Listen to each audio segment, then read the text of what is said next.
More than 10 years of construction, several $billion of effort, thousands of workers.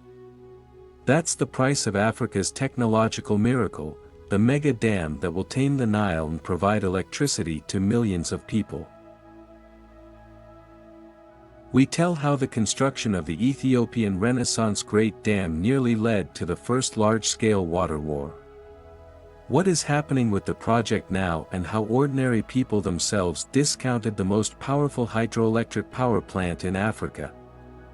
Ethiopia is a large African country located in the eastern part of the continent.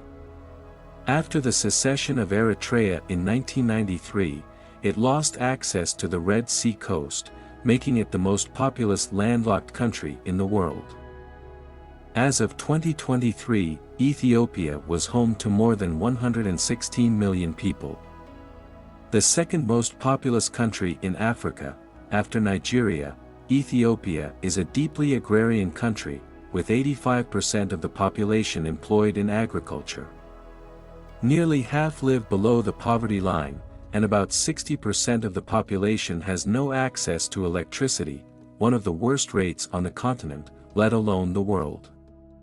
All this has long pushed the authorities to address the issue of electrification of the country, which would help improve people's lives and give a boost to the industrialization of the economy. This is how the idea of building the mega dam came about. The project has a rich history, which began in the middle of the 20th century. At that time, the U.S. Bureau of Reclamation explored the Blue Nile and found the most suitable places for construction. But in 1974 there was a coup d'état in Ethiopia, which was followed by a civil war that lasted almost 20 years. Naturally, in such conditions, the unfinished millennium began only at the beginning of the 21st century, when the Ethiopian government decided to return to the implementation of an ambitious plan. And soon the dam project was born. The dam was being built on the Blue Nile River, a right tributary of Africa's greatest river, the Nile. During the rainy season, the Blue Nile makes up to 60% of the Nile's runoff. It is, incidentally, one of the largest river systems in the world in terms of length.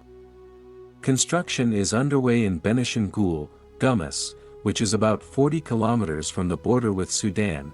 As it is easy to guess, the main objective of the project is to supply Ethiopia with electricity. And the country also plans to sell surplus electricity, hopefully to make it available during the rainy season.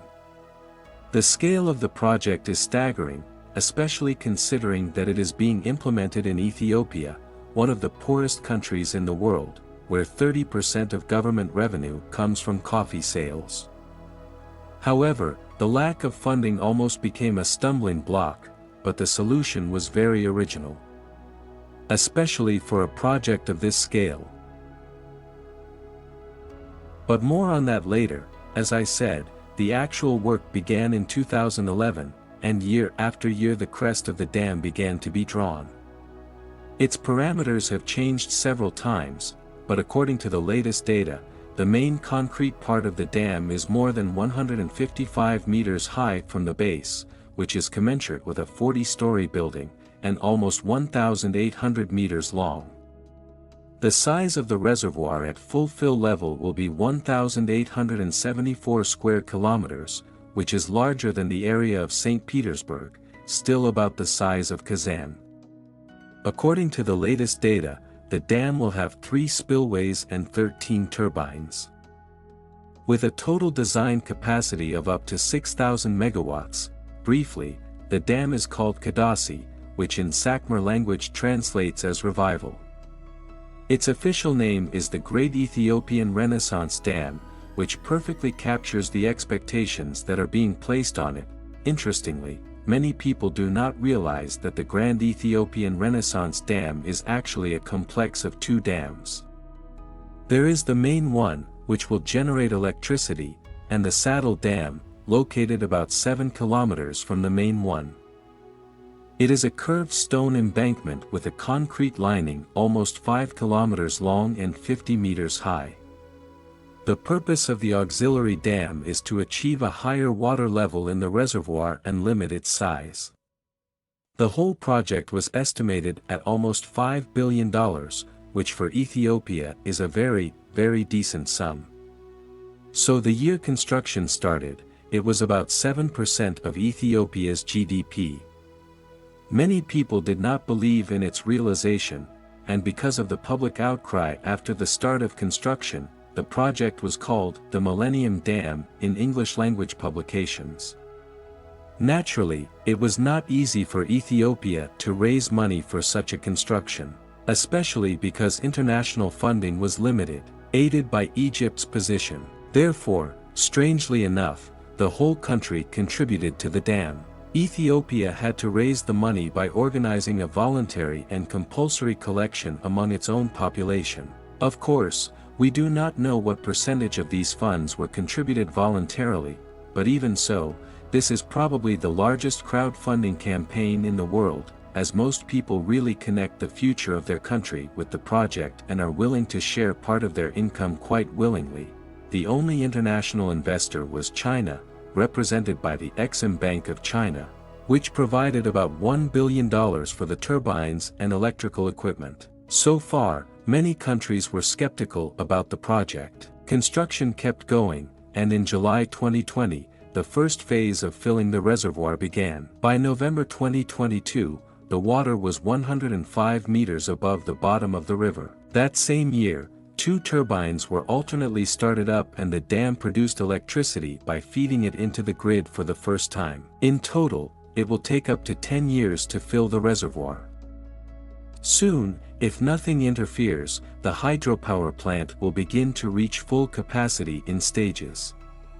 And in April 2023, Ethiopian authorities announced that the dam is already 90% complete. The importance of the hydropower plant to Ethiopia cannot be overemphasized. If completed as planned, it will double the country's electricity generation. And forever plunged into darkness, Ethiopia will be illuminated by a bright band of light, like the stretch along the Nile River in Egypt downstream. The Ottoman hydroelectric dam now makes this contrast particularly striking. In addition, the dam will not only gift electricity, it will also allow up to 7,000 tons of fish to be caught per year and more farmland to be cultivated. Plus, the dam has a good chance of becoming a tourist attraction. All sounds great for Ethiopia, however, but construction and commissioning are not going as smoothly as hoped. And downstream countries are having an impact. Egyptian and Sudanese authorities opposed the construction of the dam. So construction began only after the resignation of Egyptian President Hosni Mubarak, who prevented Ethiopia from realizing the project in every way, even to the point of threatening to declare war. In fact, Egypt has always considered itself the owner of the Nile, although it is doubtful that its tributaries flow through the territory of at least 10 countries, and the catchment area covers about 10% of the area of the whole Africa. Egypt's ambitions have been backed up by various treaties. Under a 1959 treaty, the Egyptians were suing for the right to dispose of almost all of the Nile's flow. And they were not interested in the opinions of other countries, but that has passed, and now the Egyptians fear a perceived reduction in the flow of water in the Nile, especially during the period of reservoir filling. These fears are understandable. After all, the Nile crosses the eastern edges of the vast Sahara Desert and is almost the only source of fresh water in these territories. So 95% of Egypt's agricultural land is located in a narrow strip near the banks of the river, and millions of people and food security of the whole country depend on it. Moreover, Egypt is not only worried about being deprived of water, but its ego has been badly hurt. A century of sole Egyptian domination of the Nile is coming to an end. In addition, Ethiopia intends to become a significant force in East Africa, and the right to control the waters flowing through its territory is only the first step towards leadership in the region. Egypt is not happy with this arrangement, especially if its regional rival decides on the water supply, as for Sudan, it has changed its shoes several times on the fly, supporting either Egypt or Ethiopia. But it is worth noting that Ethiopian representatives argue that Egypt and Sudan will also benefit from the dam in the form of preventing seasonal flooding and minimizing the deterioration of downstream dams. And Egypt and Sudan have them, and most importantly, once the hydropower plant is fully operational, Egypt's water supply can be increased by 5% through controlled release of water. It's all about the lower rate of water evaporation from the surface of the Ethiopian reservoir, located in a temperate climate. To give an example, Egypt's Nasser reservoir loses 12% of its water flow as water sits in it for 10 months in very warm weather. However, only time will tell if these calculations are accurate.